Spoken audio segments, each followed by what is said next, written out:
Hello, and welcome to video 5 of Healthy Eating with Gestational Diabetes. In this video, we will be answering some frequently asked questions, sharing useful links to access further information, and providing the best contact details for the diabetes dietitians. Here is a list of the questions which are discussed throughout this video. You can take a moment to pause the video to see which questions may be most relevant for you.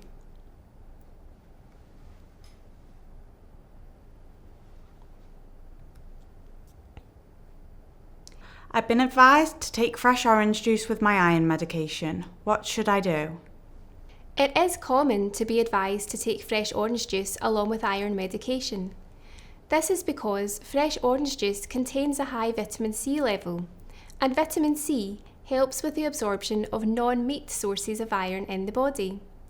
However, fresh fruit juices get absorbed by the body quickly, meaning blood glucose levels can increase too quickly and can become too high. We would therefore advise to only have one small glass of fresh orange juice a day, which will limit its effect on your glucose levels.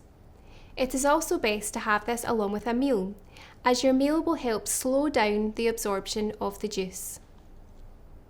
Alternatively, you could choose other sources of vitamin C to have along with your iron medication, including potatoes or one portion of vitamin C rich fruit, such as an orange or a handful of strawberries or blackcurrants. Some food and drinks can reduce iron absorption and are best to not have at the same time as your iron medication. Having these within a couple of hours of your medication may affect its absorption. These can include tea, coffee, and milk, as a few examples. Can I still take medication that contains sugar? It is important to not stop taking any medication without firstly speaking to your GP or healthcare team. Some medication may contain sugar, but the amount and effect of this on blood glucose levels is most commonly negligible and is therefore safe to continue to take. There is sometimes a high sugar content in medication in liquid form, such as cough remedies or laxatives. However, there are often sugar-free versions available. It is therefore worth asking your GP or pharmacist about any medications you're prescribed if you would like further information and advice. Is it okay to use seasoning in cooking or at the table? Herbs, spices, including pepper, and salt do not contain carbohydrates, so using these will not affect your blood glucose levels. But for general health, it is important to avoid having too much salt in our diet. If you are using pre-made sauces, such as a tomato or creamy sauce from a jar, these may increase your glucose levels, as they may contain some carbohydrates. You do not need to avoid these sauces, but it is always best to choose the reduced sugar or no added sugar options for your glucose control, and the reduced fat, reduced salt, or no added salt options for general health benefits. Should I be concerned if I can't manage a regular eating pattern? Having a regular eating pattern is a good way to provide a steady supply of energy to your body throughout the day. It can also be helpful in keeping blood glucose levels steady. You are not alone, however, if you find that this is not always achievable. In pregnancy, it can be common to have a variable appetite or to suffer from conditions such as reflux, nausea, and vomiting. If you are experiencing such conditions, be sure to mention this to your midwife, doctor, or diabetes team, as there may be further advice or medication which could help alleviate your symptoms. I've seen some sugar-free items in the supermarkets. Are these good alternatives to full sugar versions? Sometimes, as it depends on what it is. Instead of adding sugar to hot drinks or cereals, or having full sugar fizzy drinks, we suggest switching to use artificial sweeteners, available in tablet or powder form, or diet, sugar-free or zero options for fizzy drinks if you wish. The type of artificial sweeteners within these products contain little or no calories and contain little or no carbohydrates, meaning that they do not affect your blood glucose levels and are deemed perfectly safe alternatives. However, we generally do not recommend for you to have products such as sugar-free biscuits, sugar-free sweets, or sugar-free chocolate. This is because they tend to use different types of artificial sweeteners, which we suggest to avoid.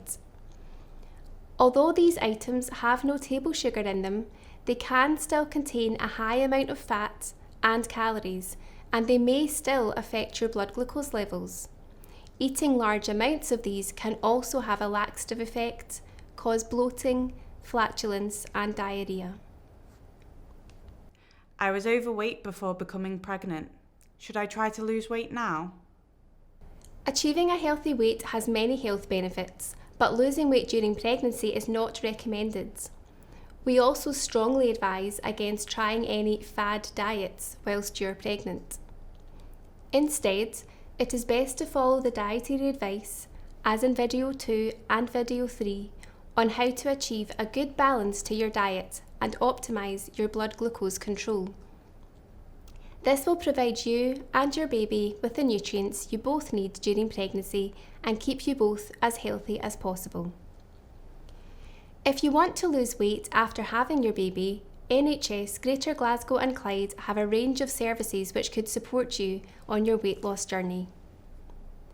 If your BMI was more than 25 at the start of your current pregnancy, you will be contacted around 6 months following the birth of your baby to offer you weight management support. I've heard that carbohydrates are fattening and are not good for people with diabetes. Should I be avoiding them?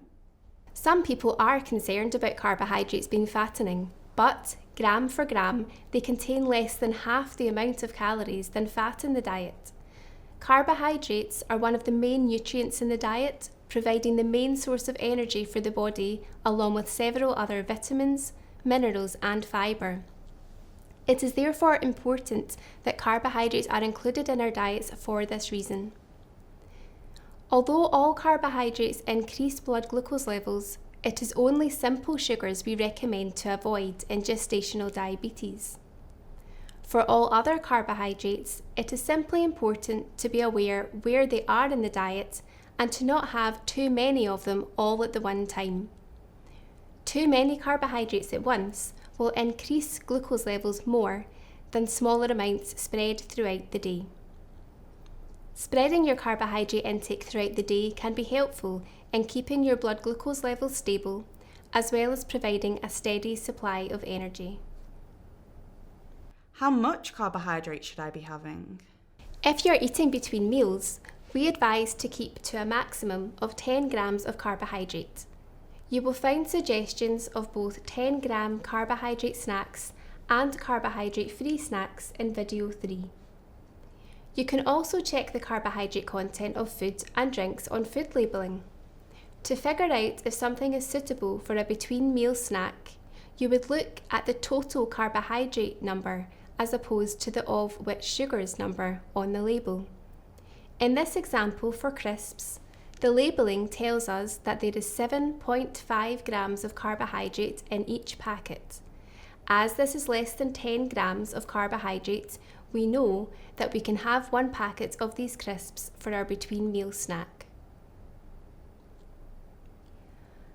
There is not a specific number of grams of carbohydrate recommended at meals, but as a guide, you can refer back to the hand portions chart in video 3, which shows you how you can estimate a recommended portion size with your hand. Reflecting on your results is another helpful way to figure out appropriate portion sizes of carbohydrates for you. Video 3 describes how you can keep a food, mood, and blood glucose diary, which can be helpful in identifying if there are trends in your blood glucose levels with particular meals. You do not have to have carbohydrates at every single meal, but it is recommended to do this the majority of the time. It is also important to not cut back too much on your carbohydrate intake. If you are significantly restricting your carbohydrates or completely avoiding them, in order to meet your blood glucose targets, this may suggest that medication or a change to medication is required. Starting or changing medication can help control blood glucose levels whilst ensuring you're still able to eat adequate portions of carbohydrates.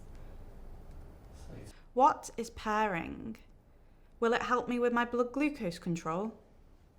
Pairing is a term used to refer to when you eat foods that are higher in fat along with your carbohydrates. Fat slows down digestion, so the logic with pairing is that having fats along with your carbohydrates will slow down the speed at which it gets digested and slow down the speed of your blood glucose levels rising. Pairing is not something that we specifically recommend, but it is something that you may be doing to some extent already. Following the healthy eating advice in video 2 and video 3, you will have seen the benefit of having a mix of the food groups at meals and across the day, which will naturally mix in some sources of fats and proteins, both of which can slow down the absorption speed of your carbohydrates. It is worth mentioning that some people advise to choose high-fat products to slow down digestion, but we would not recommend this. Adequate fat intake can be achieved by following the advice in the previous videos, where we recommend and provide suggestions on how to cut down on saturated fats and choose more unsaturated fats for overall health benefits. If I'm hungry after a meal, do I have to wait at least 2 hours before I can have something to eat? If you're eating in between meals, we advise to keep to a maximum of 10 grams of carbohydrate. If you're eating before you have done your 2-hour check after a meal, it is best to avoid carbohydrate food until after your test. However, you can always have carbohydrate-free snacks before your test instead, as these will not affect your blood glucose result. You will find suggestions of both 10-gram carbohydrate snacks and carbohydrate-free snacks in video 3. What should I do if my blood glucose level is above target 2 hours after a meal? You may find that you are in target after some meals but above target with others. This can suggest that there may be an appropriate amount of carbohydrate at some meals but too much carbohydrate at others. Think about the meals that put you above target and think about whether you're able to cut back on the carbohydrate portion size of that meal. Keeping a food, mood and blood glucose diary, as mentioned in video 3, can be helpful. A few spoons less of pasta or rice may make all the difference. You can refer back to the hand portions chart in video 3, which guides you on the recommended amount of carbohydrates to have at a meal. My fasting blood glucose levels are above target, but I am in target 2 hours after my evening meal the night before. How can this be? There are several reasons fasting blood glucose levels can go above target. Keeping a food, mood and blood glucose diary could be helpful for this reason, and details on this are provided in video 3. Here are a few points worth considering to help you figure out what the cause may be. Are you having anything to eat or drink overnight? For example, a carbohydrate snack or glass of milk, which could be increasing your blood glucose level? If so, try to choose carbohydrate-free options such as protein, vegetables or water instead. Are you having any carbohydrate foods or drinks before going to bed? Even if your blood glucose level is in target after your evening meal, having extra carbohydrates after this time could increase your blood glucose levels before bed without you being aware and make your fasting blood glucose level higher the following morning. Reducing the amount of carbohydrate you have before bed may help. Whatever you choose to snack on, it is advised to keep the carbohydrate total to around 10 grams. Some appropriate snack options could include 2 cream crackers with butter, cheese and tomato, 1 small, thin slice of bread toasted with low-fat spread or low-fat cream cheese, some vegetable sticks with hummus, sugar-free jelly, a small pot of diet yogurt, a portion of fruit, or even a ham and mushroom omelette with or without 1 small slice of toast. Further snack ideas are also shown in video 3. Could medication or a change to medication be needed? Even when you're not eating, the body still produces some insulin, which keeps the blood glucose level steady. If you're not having any carbohydrates since your evening meal the night before, your diet is likely not the cause of a higher fasting level, and it may be that your body's insulin is struggling to control your blood glucose levels as well as it previously did. Medication or a change to medication may therefore be needed to help, but your diabetes nurse will discuss this with you if they think that is required. I'm eating the same things now as I did a few weeks ago, but my blood glucose readings after meals are higher than they used to be. Why has this happened, and what should I do? As pregnancies progress, it is very normal to become even less sensitive to the insulin in the body, meaning it is working less well than it did earlier in the pregnancy. This can be noticed with an increase in your blood glucose levels, even if there has been no change to what you have been eating. If you think you can reduce your portion size of carbohydrates, you could give this a try and see if it helps. You can refer back to the hand portions chart in video 3, which guides you on the recommended amount of carbohydrates to have at a meal. What about special occasions?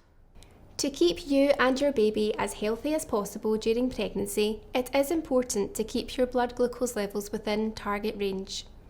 It is also important, however, to still be able to take part in and enjoy celebrations. If, for example, your birthday is approaching or you are attending a wedding, please allow yourself the treat of some food from the buffet and a piece of cake. As a suggestion, you could try to avoid having too many carbohydrate foods from the buffet all at once, and just have a small slice of cake to limit the effect on your blood glucose level. You can anticipate there is a chance of your blood glucose levels being above target the next time you check them. However, at least you will know the reason why this is. The most important thing is to enjoy yourself and then get back on track afterwards to keep the rest of your readings where you need them to be. Here are some links we hope you will find useful to access further information.